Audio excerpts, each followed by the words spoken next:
start the new chapter that is called algebra. What is the chapter name? Algebra. So what is algebra? देखो, we will read this paragraph. आप लोगों ने arithmetic और geometry के बारे में पढ़ लिया. अब हम पढ़ेंगे एल्जेब्रा के बारे में. मतलब ये चीज़ क्या है? मैथमेटिक्स के 3 पार्ट होते हैं. जैसे साइंस में 3 पार्ट होते हैं, फिजिक्स, केमिस्ट्री एंड बायोलॉजी, ये आपने सुने होंगे. वैसे ही मैथमेटिक्स में 3 पार्ट होते हैं, एरिथमेटिक, ज्योमेट्री एंड एल्जेब्रा. देखो, इतना पैराग्राफ हम पढ़ेंगे. Our study so far has been with numbers and shapes. आप लोगों ने कौन सी स्टडी करी? मैथमेटिक्स में नंबर्स के बारे में पढ़ा और शेप्स के बारे में पढ़ा.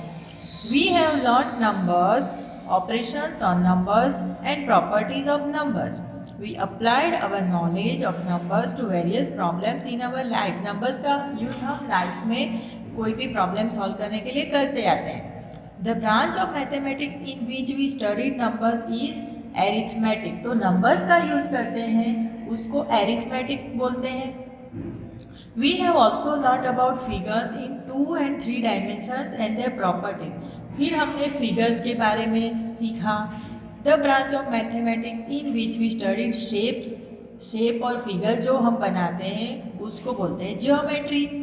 Now we begin the study of another branch of mathematics. It is called algebra. अब हम नई 3rd वाली ब्रांच पढ़ेंगे, वो है algebra. The main feature of the new branch which we are going to study is the use of letters. अब ये जो एल्जेब्रा है ना, उसमें हम लेटर्स का यूज़ करने वाले हैं. मतलब alphabets ABCD A to Z, कोई भी लेटर्स का हम यूज़ कर सकते हैं. है ना इंटरेस्टिंग? मैथमेटिक्स मतलब नंबर्स के साथ लेटर्स का यूज़ करेंगे हम एल्जेब्रा में. तो चलो मैं आप लोगों को अब सिखाती हूँ. अब देखो, जैसे हमको ये मैच स्टिक ली है, जो माचिस होती है ना, माचिस की तीली, वो 2 मैच स्टिक उसने ली है और उसने बनाया है L. बराबर. तो ऐसा L हम सब बना सकते हैं. तो ए वाले ने ऐसा एक L बनाया, बी वाले ने ऐसे 2 L बनाए, सी वाले ने 1, 2 and 3 L बना के एक साथ रख दिए.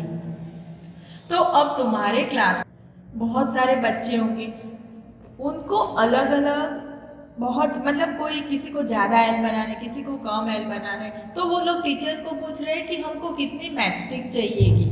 तो टीचर ने एक रूल दे दिया कि एक L बनाने के लिए 2 मैच स्टिक्स आर रिक्वायर्ड.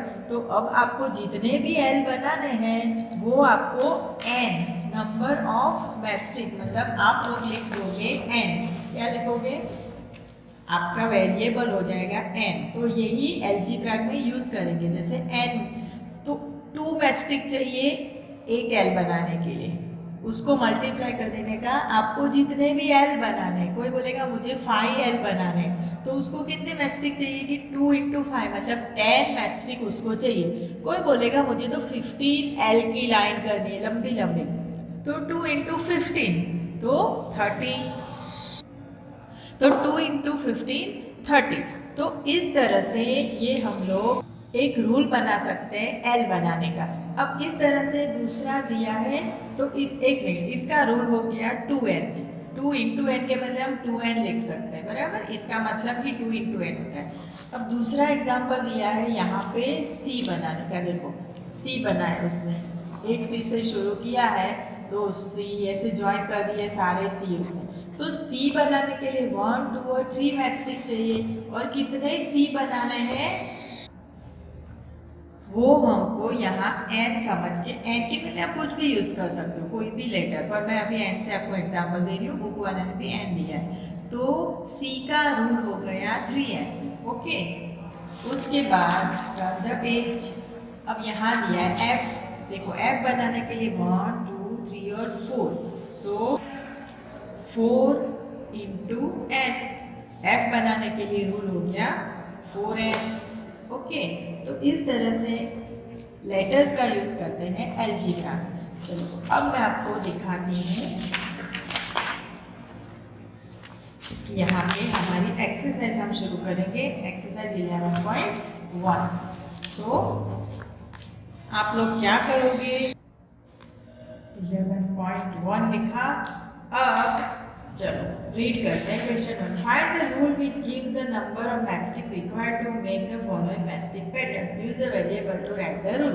अब हमने यहाँ पे एल देखा, सी देखा, एफ देखा. अब यहाँ पे आप लोगों को दूसरे लेटर्स दिए तो आपको उसके रूल बनाने हैं. चलो क्वेश्चन 1 आप लोग भी ये लिखोगे. क्या लिखोगे? Pattern of letter S T. Now you can see यहाँ पे एक मैचस्टिक ऐसी और एक ऐसी, दो मैचस्टिक है तो इसका रोल हो जाएगा 2n. पता चला? इजी है ना. चलो बी वाला a pattern of letter Z. Z में कितनी मैचस्टिक लगी है? इस तरह से जेड है तो 1 2 और 3 तो इसका रोल हो जाएगा 3n. Okay very easy. ये सारी मैचस्टिक है, आप लोग काउंट करोगे 1 2 3 1 2 1 2 3 4 5 और ये लिख के आप लोग पीछे आपके आंसर चेक कर सकते हो. चलो ये आपका होमवर्क हो गया. ये क्वेश्चन लिख के आपको उसका रूल लिखना है. अब इसने क्वेश्चन 2 में पूछा है we already know the rule for the pattern of letter L C and F. बराबर, वो तो हमने देख ही लिए.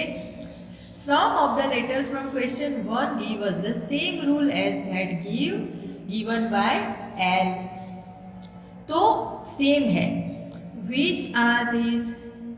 Why does this happen? अब उसने क्या पूछा है कि L का रूल जो था, L का रूल क्या था? 2n. तो क्वेश्चन 1 में जो आप लोगों ने आंसर लिखे उसमें से 2n वाले कौन से हैं?